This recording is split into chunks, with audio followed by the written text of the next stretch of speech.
Halo guys, balik lagi di channel kesayangan kalian ini yang membahas hal-hal aneh dan juga unik. Gimana kabar kalian semua? Semoga selalu sehat, ceria, dan pastinya makin penasaran sama hal-hal aneh dan unik di dunia ya.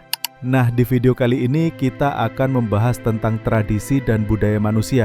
Kita akan menguak 5 ritual paling unik di dunia yang sampai sekarang masih dilakukan. Kebayang nggak sih di tengah gempuran teknologi dan modernitas masih ada praktik-praktik kuno yang bikin kita geleng-geleng kepala, tapi tetap dipegang teguh sama masyarakatnya. Ini bukan cuma tentang keanehan, tapi juga tentang sejarah, kepercayaan, dan warisan leluhur yang luar biasa. Penasaran banget kan? Oke, ritual pertama kita bawa kalian ke negara tetangga kita, Filipina. Di sana ada sebuah tradisi yang mungkin bikin sebagian dari kita merinding, namanya self-flagellation. Ini adalah bagian dari perayaan Jumat Agung menjelang Paskah yang dilakukan oleh beberapa penganut Katolik. Bayangin guys, menjelang Paskah khususnya di hari Jumat Agung, ada sekelompok orang yang secara sukarela dan sadar diri mencambuk punggung mereka sendiri. Mereka menggunakan cambuk yang terbuat dari bambu atau bahkan pecahan kaca sampai punggung mereka berdarah-darah. Gak cuma itu, puncaknya beberapa dari mereka bahkan meminta untuk dipaku di salib sungguhan selama beberapa menit, meniru penyaliban Yesus Kristus. Ini bukan acting loh, tapi benar-benar terjadi. Tujuan mereka melakukan ini bukan tanpa alasan. Bagi mereka ini adalah bentuk penyesalan dosa yang paling ekstrim, penebusan atas kesalahan, dan juga cara untuk menunjukkan rasa syukur serta penghormatan mendalam atas pengorbanan Yesus di kayu salib. Meskipun Gereja Katolik secara resmi tidak menganjurkan praktik ini karena dianggap ekstrim dan berbahaya, ritual ini tetap dilakukan oleh beberapa komunitas sebagai wujud iman yang tak tergoyahkan. Benar-benar sebuah dedikasi yang luar biasa ya. Nah, sekarang kita kembali ke tanah air, tepatnya ke pedalaman Papua, ke suku yang sangat melegenda, yaitu suku Dani. Mereka punya ritual yang secara fisik sangat menyakitkan, namanya finger mutilation atau potong jari. Ritual ini dilakukan oleh perempuan-perempuan suku Dani ketika ada anggota keluarga dekat yang meninggal dunia, misalnya orang tua, suami, atau bahkan anak mereka. Bayangin guys, jari-jari mereka akan dipotong satu persatu sebagai simbol duka cita yang mendalam. Mereka percaya dengan memotong jari, rasa sakit kehilangan itu akan sedikit terobati, dan jiwa orang yang meninggal bisa pergi dengan tenang. Setiap kehilangan satu anggota keluarga, satu ruas jari akan dipotong. Meskipun ritual ini adalah bagian dari tradisi kuno yang penuh makna, saat ini praktek potong jari sudah sangat jarang dilakukan. Pemerintah dan berbagai pihak berupaya mengedukasi masyarakat tentang bahaya kesehatan dan dampak jangka panjangnya. Namun, sisa-sisa dari tradisi ini masih bisa kita lihat pada beberapa lansia perempuan Dani yang jari-jarinya tidak lagi utuh. Ini adalah pengingat betapa dalamnya ikatan emosional dan kepercayaan spiritual dalam budaya mereka. Dari Papua kita terbang jauh ke sebuah pulau unik di lepas pantai Afrika, Madagaskar. Di sana ada sebuah ritual yang mungkin bikin kita bingung sekaligus kagum. Namanya Famadihana atau sering disebut juga Turning of the Bones. Jadi begini guys, setiap beberapa tahun sekali, biasanya setiap 5 atau 7 tahun, keluarga-keluarga di Madagaskar akan melakukan ritual ini. Mereka akan mengeluarkan jenazah para leluhur yang sudah dikubur dari makamnya. Terus, jenazah-jenazah itu akan dibersihkan, diganti kain kafan baru yang mewah, diajak ngobrol, bahkan diajak menari keliling makam. Ini bukan acara sedih loh, tapi justru perayaan yang meriah dan penuh sukacita.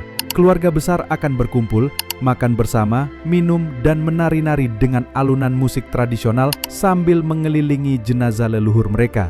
Bagi masyarakat Madagaskar, ritual Famadihana adalah cara untuk menghormati leluhur dan menjaga hubungan yang erat dengan dunia spiritual. Mereka percaya bahwa roh leluhur masih hidup dan bisa berinteraksi dengan mereka. Ini adalah momen reuni keluarga yang unik, di mana yang hidup dan yang sudah tiada berkumpul untuk merayakan ikatan kekeluargaan. Setelah puas berpesta, jenazah akan dikubur kembali dengan penghormatan. Agak aneh ya kalau dilihat dari kacamata kita, tapi ini adalah bagian tak terpisahkan dari identitas budaya mereka. Oke, sekarang kita menuju ke festival keagamaan yang sangat spektakuler dan juga ekstrim, yaitu Thaipusam. Ini adalah perayaan penting bagi penganut agama Hindu Tamil yang banyak ditemukan di India bagian selatan dan juga di Malaysia. Pada hari festival Thaipusam, kalian akan melihat pemandangan yang mungkin bikin bulu kuduk merinding. Para penganutnya akan melakukan perjalanan panjang menuju kuil sambil membawa sesaji dan melakukan pengorbanan fisik yang luar biasa. Mereka akan menusuk pipi, lidah, atau bahkan punggung mereka dengan kait atau tombak panjang. Dari kait-kait itu seringkali digantungkan buah-buahan, bunga, atau benda-benda berat lainnya. Ada juga yang membawa kafadi, semacam kerangka hiasan raksasa yang terbuat dari besi atau kayu dengan berat bisa mencapai puluhan kilogram yang digantung di bahu dan punggung mereka, dan mereka tetap berjalan berjam-jam. Semua ini dilakukan sebagai bentuk rasa syukur, penebusan dosa, atau pemenuhan janji kepada Dewa Murugan, dewa perang Hindu. Konon, para penganut yang melakukan ritual ini berada dalam kondisi trans atau kesurupan, sehingga mereka tidak merasakan sakit sama sekali. Bahkan, ada yang tidak mengeluarkan darah setetes pun. Ritual ini adalah demonstrasi iman yang sangat kuat dan ketahanan fisik serta mental yang luar biasa. Kalau kalian berkesempatan melihatnya langsung, dijamin akan terpukau. Dan sampailah kita pada ritual terakhir yang akan kita bahas. Ritual ini mungkin yang paling kontroversial dan tragis, namanya sati, yang dulunya dipraktekkan di India. Untungnya, sekarang ritual ini sudah dilarang keras dan sangat ilegal. Jadi begini guys, ritual sati adalah praktek di mana seorang janda akan membakar dirinya hidup-hidup di atas tumpukan kayu bakar kremasi suaminya yang baru meninggal. Bayangin, sang janda akan rela melompat ke dalam kobaran api dan mengakhiri hidupnya bersama jasad sang suami. Ini dianggap sebagai bentuk kesetiaan dan pengabdian tertinggi seorang istri kepada suaminya. Ada kepercayaan bahwa dengan melakukan sati, sang janda akan membawa kemuliaan bagi keluarganya dan menjamin kebahagiaan suaminya di kehidupan setelah kematian. Praktek sati ini sudah ada sejak ribuan tahun lalu, namun seiring berjalannya waktu, muncul perdebatan sengit dan gerakan yang menentang praktek ini karena dianggap kejam dan tidak manusiawi. Akhirnya, pada tahun 1829, Inggris secara resmi melarang sati di India. Dan setelah kemerdekaan, India juga mengesahkan undang-undang yang melarang keras praktek ini. Meskipun sudah dilarang, masih ada beberapa kasus terpencil yang dilaporkan di daerah-daerah sangat terpencil di India.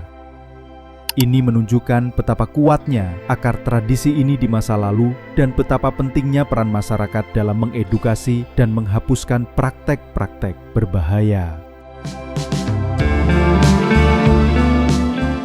Nah itu dia guys, 5 ritual paling unik di dunia yang masih dilakukan atau pernah ada. Dari yang bikin merinding, bikin kagum, sampai bikin kita berpikir keras tentang makna di baliknya. Setiap ritual ini, seaneh apapun kelihatannya di mata kita, punya sejarah, kepercayaan, dan alasan yang dalam bagi para penganutnya. Ini adalah bukti betapa kayanya budaya manusia dan betapa beragamnya cara kita memahami kehidupan, kematian, dan hubungan dengan yang ilahi. Menurut kalian, ritual mana yang paling bikin kalian penasaran atau paling gak masuk akal? Atau mungkin kalian tahu ritual unik lainnya yang belum aku sebutkan? Yuk tumpahin semua pikiran kalian di kolom komentar di bawah ya. Jangan lupa klik tombol like video ini kalau kalian suka, share juga ke teman-teman kalian biar mereka tahu hal-hal unik ini. Dan yang paling penting, subscribe channel ini biar gak ketinggalan video-video seru lainnya dari aku. Terima kasih banyak sudah menonton sampai habis. Sampai jumpa di video selanjutnya. Bye-bye.